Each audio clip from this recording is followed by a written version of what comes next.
Foi espetado na minha carne um espinho. Muito bem, estou trazendo aqui para o canal do YouTube as reflexões de domingo que eu comecei lá no meu perfil do Instagram, certo? Quem me acompanha há mais tempo sabe que eu comecei durante o período da quaresma desse ano fazer algumas reflexões aos domingos, dei continuidade no tempo pascal e agora estou trazendo aqui para o canal do YouTube para alcançar mais pessoas. E o propósito destas reflexões que eu tenho feito é dar uma atenção especial a um versículo da liturgia do domingo, que muitas vezes acaba sendo ofuscado pela grandeza do Evangelho ou pela grandeza da festa que está sendo celebrada naquele dia. Não é? Claro, tudo coisa boa, né? Mas é uma reflexão a mais, certo? É uma reflexão a mais que pode ajudar a gente a refletir melhor, a rezar melhor no domingo, a viver melhor a liturgia que a igreja nos propõe a cada semana. Então, o versículo que foi escolhido para a liturgia, para a reflexão deste domingo, é o que está na segunda leitura, na segunda carta de São Paulo aos Coríntios, capítulo 12, versículo 7. Foi espetado na minha carne um espinho. Bem, muita gente já ouviu essa leitura, ou conhece do que São Paulo está falando, tá? Mas vamos pensar na experiência que São Paulo está usando como analogia para descrever o que ele está vivendo.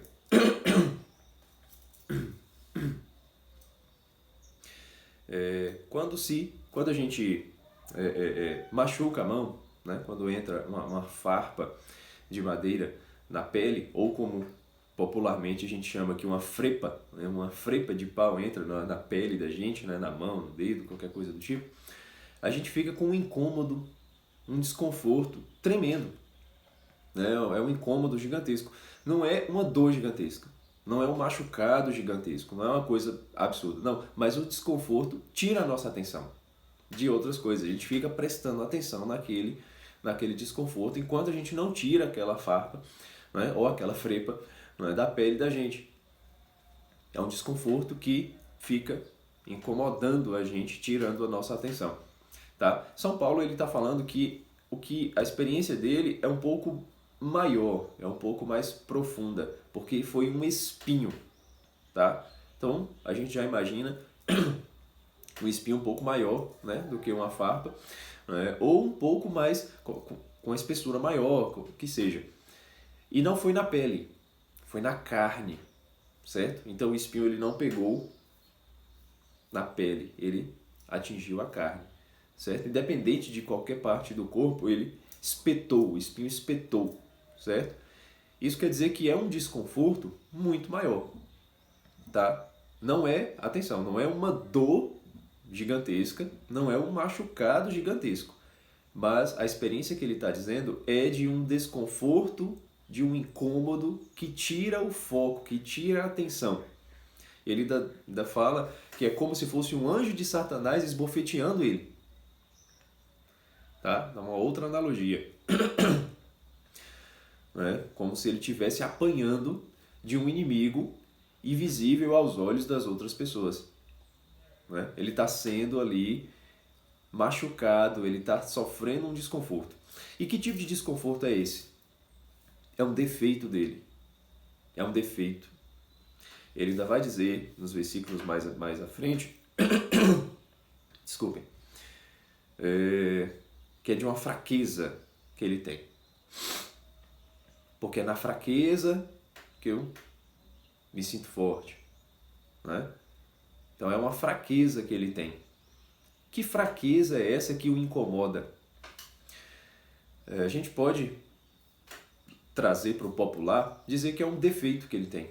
Algum tipo de defeito, alguma coisa que faz com que ele se incline para um determinado tipo de pecado. Algo que atenta São Paulo. Algo que o tenta o tempo todo, certo? Que está sendo o desconforto dele, que é o calcanhar de Aquiles de São Paulo. Ele está colocando isso em contraste com os dons que ele tem. com os dons de visão, e versículos anteriores aos da liturgia de hoje, né, os versículos anteriores do capítulo 12, ele fala que ele conhece uma pessoa que foi arrebatada até o terceiro céu, né? Claro que ele não vai dizer que é ele, mas alguns exegetas falam que é claro que São Paulo está falando dele, né? Ele só não vai dizer que foi ele por modéstia, né? Mas esse arrebatamento até o terceiro céu quer dizer que ele teve um êxtase muito prazeroso, algo muito gostoso, tá?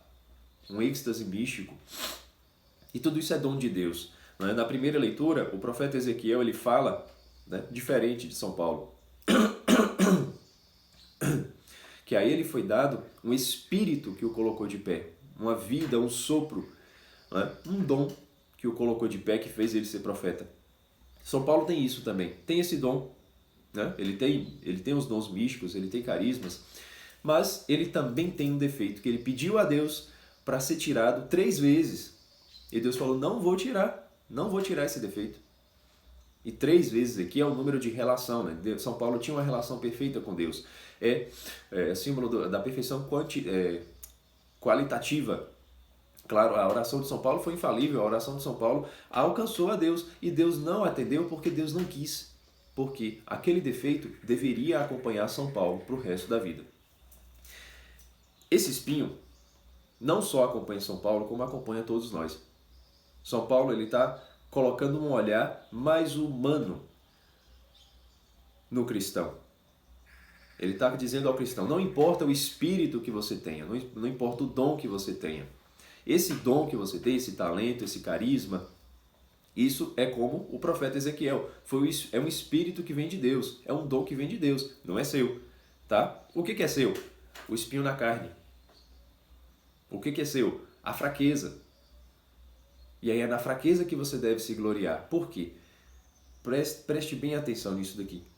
São Paulo ele está querendo com que todos nós tenhamos este olhar mais atento à fraqueza de nós mesmos, para que nós tenhamos compaixão do outro, para que a gente pare de exigir virtude do outro.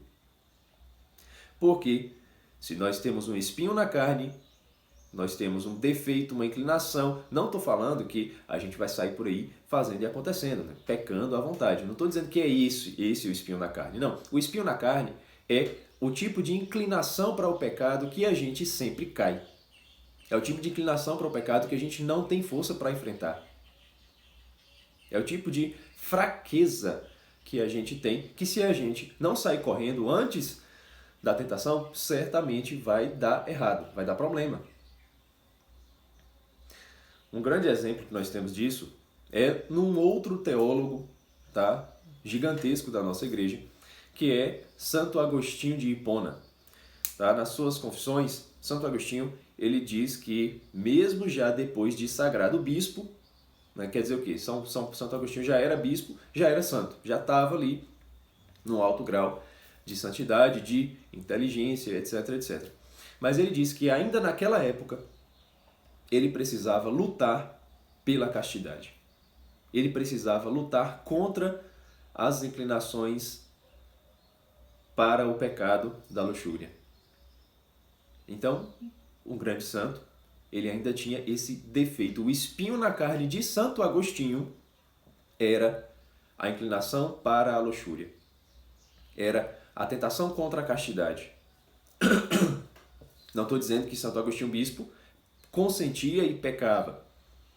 Tá? Só Deus e ele quem sabe. E pelas suas confissões, né, pelo aquilo que ele escreveu, provavelmente naquela época ele já não consentia mais em pecados. Mas ele ainda tinha o espinho na carne. Ele ainda tinha esse defeito.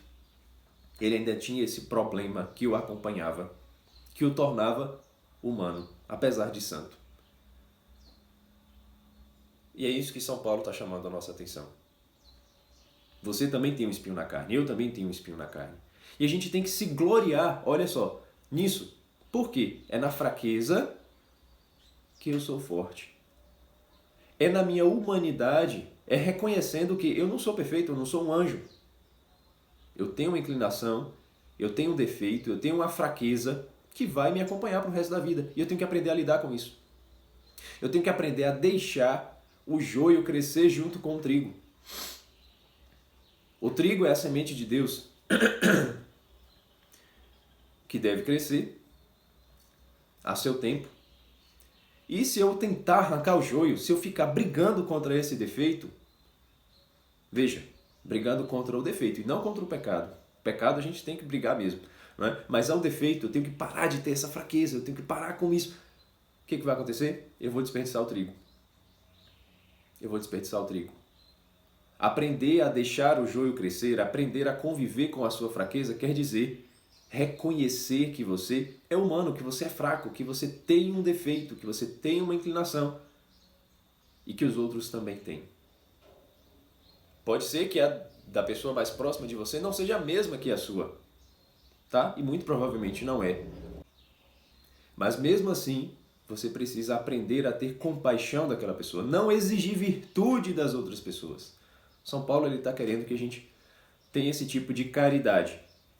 Não exigir virtude das outras pessoas. Saber que ela também tem uma fraqueza.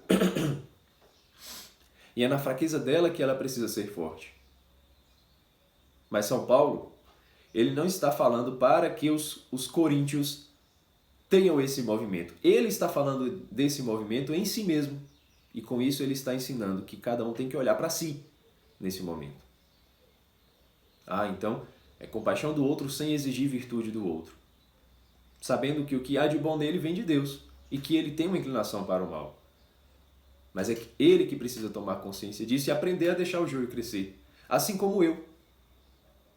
Então eu preciso tomar consciência do joio que tem dentro de mim, que está crescendo junto com o trigo.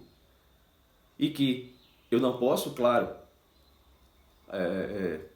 me acostumar com isso, me deixar levar e pronto, acabou. Já que eu tenho inclinação para o mal, então eu vou fazer e acontecer. Eu não vou lutar mais pela virtude, não vou mais lutar para não consentir nesses pecados. Se entrega. Não é isso que São Paulo está falando.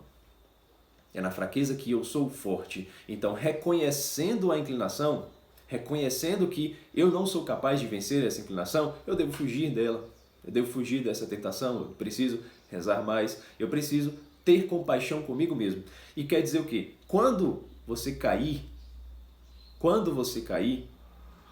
você precisa ser humilde.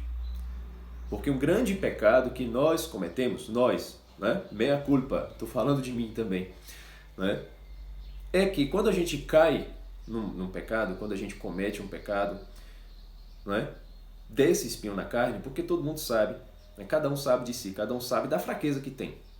Isso é fato. A gente sabe para que tipo de pecado a gente tem mais dificuldade de lutar, de enfrentar.